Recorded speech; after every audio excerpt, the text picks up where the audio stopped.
అని గట్టిగా నిర్ణయించుకున్నాడు.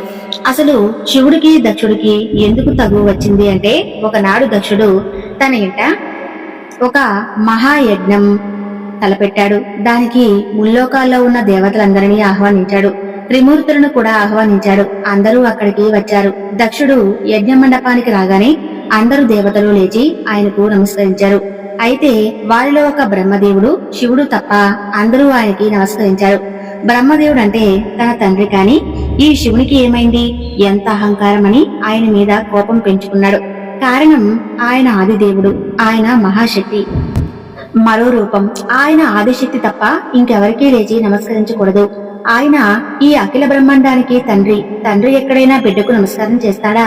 లేదు కదా అని ఆ దక్షిణికి మాత్రం అర్థం కాలేదు. ఆయన నమస్కారం చేయమని చెప్పాడు పరమశివుడు. నేను చేయకూడదు దక్ష అంటాడు.